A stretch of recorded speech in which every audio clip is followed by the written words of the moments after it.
Hey guys, Michael J. Solar here, and welcome to an episode of Stuck in a Truck. Getting a little tongue-tied this morning. Hey, listen, it's another week. It's another week of quarantine. As you guys know, more and more rules are coming out. More and more people are getting ill or sick or testing positive.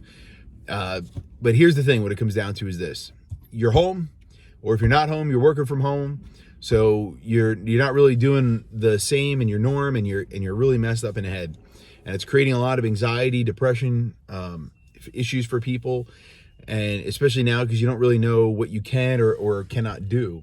So with that being said, you really want to look at this as what can I do, in the sense of what can I do at home that's going to skyrocket me to the next plateau. This is that time frame for you to get self-educated.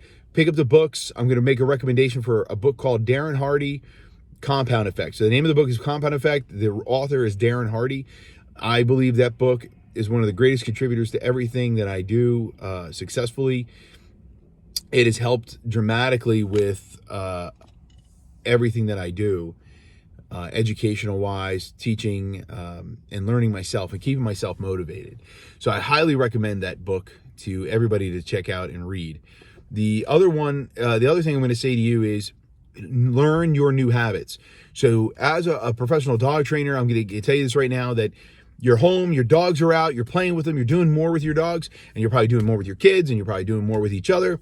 But the big thing you have to look at and you got to put together is the fact that this quarantine will end. You will go back to work. A lot of things will happen. The other thing that's causing a lot of anxiety in people is that your routines are thrown off. So do yourself a favor and try to bring your routines back. Get up at the normal time that you would normally get up for work and try to get yourself motivated. Hey, I don't have to wear work clothes. I get to wear pajamas all day. Well, do you know what that is? It's also a sign of depression, because when you get up, take your shower, get dressed, comb your hair, comb my beard, do what I have to do, that's actually a motivating thing of the day, and I highly recommend you do it as well. Take the shower, keep your normal routines. I know you're not going outside to go to work and do those things, but you should be still pumping yourself up. You still should be dressing to that point, because that's what keeps you internally moving forward and keeping you doing those things. You should be waking up and making your bed. Give yourself some sort of accomplishment each day. I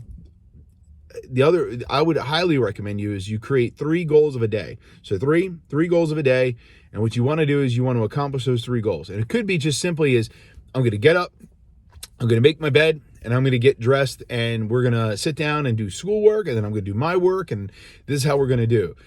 Picking up the book and reading it for 10, 15 minutes a day. Literally, I have a goal every day to read 5 minutes. That's it. I said it's at 5 minutes. Once the 5 minutes clock is up, the book is done. I will finish the book, but I only have 5 minutes to get there. The next thing I want to say is this is opportunity time for you to figure out what you want to do in the future. If it's 5 years from today and you have the opportunity to go and do something different, are you prepared for it?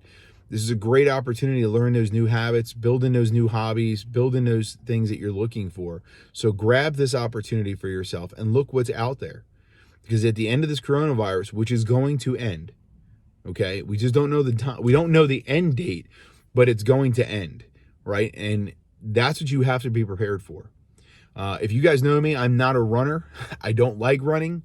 It's not my thing. I'm not nothing against running. It's just, it ain't for me. I enjoy sitting on a couch. I enjoy not running, anything but running. But when I was in the United States Marine Corps, they made sure I ran. And I can tell you right now, that finish line, I couldn't see it, because the minimum requirement for the Marine Corps is a 3-mile run. There was no way I'm seeing that finish line. And the only thing that kept me going through boot camp and combat and everything of the sort was it was going to end. I didn't know when, I didn't know how, but I knew there was going to be an end. And instead of me focusing on what the problems were today, the heavy breathing, the risk factors, all of this kind of stuff, what I focused on is, what am I going to do when I get to that finish line? What is the next thing? And that's what I'm going to suggest for you guys to do now. Start focusing on what is going to be the next thing, not what is this thing. This thing we don't have control over. The government has told us we're going to stay in our home place orders. We cannot be doing those things. So what is your next step? So I'm going to ask you like, share, and push this out to everybody. But more importantly, I'm going to ask you to make a comment below Tell me what you think your next step is going to be. When this is over, what is something that you want to do, even including just going on vacation, getting out of the house, going to the beach. If you plan on doing something at the immediate end of this thing, or you're ready to take on a new challenge, put it below. All right? See you guys next week.